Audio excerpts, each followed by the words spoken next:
ইস!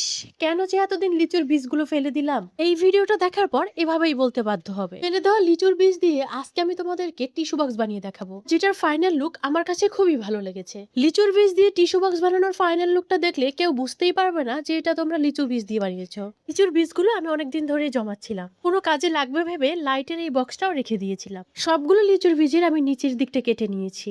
লাইটের বক্সটার উপরে প্রথমে আমি সাদা রংটা করে নিয়েছি। সাদা রংটা শুকানোর পর এর উপরে আমি আবার ব্রাউন কালার করে নিয়েছি। পর আমি বক্সের মাঝখানটা এভাবে একটু রাউন্ড করে কেটে নিয়েছি। এখন দেখো কাটার পরে দেখতে কেমন এলোমেলো লাগছে, তাই না? এলোমেলো অংশটা ঢাকার জন্য আমি এখানে চারপাশ থেকে কুন্দন দিয়েছি। লিচুর যে বীজগুলো কেটে রেখেছিলাম সেগুলো এখন এই বক্সের উপরে একটা একটা করে বসিয়ে দিব। এই লিচুর বীজগুলো বসানোর জন্য আমি এখানে ইউজ করেছি হট গ্লু গান। হট গ্লু দিয়ে বসানোর কারণে এটা খুব সহজেই ছুটে যাবে না। এখন দেখতে কেমন একটু অদ্ভুত লাগছে, তাই না? ভিতরে যে ফাঁকা ফাঁকা অংশগুলো ছিল সেগুলো ঢাকার জন্য আমি এখানে ছোট যে পার্লটা থাকে সেটা ইউজ করেছি। পর চারপাশ থেকে আমি একটা হাফ পার্লের চেইন দিয়ে এটাকে কভার করে নিয়েছি। বক্সের ভিতরে টিস্যু রাখার জন্য আমি এখন টিস্যুগুলোকে ভাঁজ করে নিব। অনেকেই হয়তো এই টিস্যু ভাঁজ করার প্রসেসটা জানো না। অনেক আগে আমি একটা টিস্যু বক্স বানিয়েছিলাম। এখানে ম্যাক্সিমাম কমেন্টে ছিল টিস্যু পেপার গুলো আমি কিভাবে ভাঁজ করেছি। তাই আজকের এই ভিডিওটাতে আমি ডিটেলসে একদম দেখিয়ে দিলাম। এটা ভাঁজ করার প্রসেসটা খুবই ইজি, তোমরা যদি একটু খেয়াল করে দেখো তাহলে সবাই পেরে যাবে। পরে টিস্যু পেপারটাকে আমি এভাবে দুই পাশ থেকে একটু ভাঁজ করে নিব। এরপর টিস্যুগুলোকে বক্সের ভিতরে ঢুকিয়ে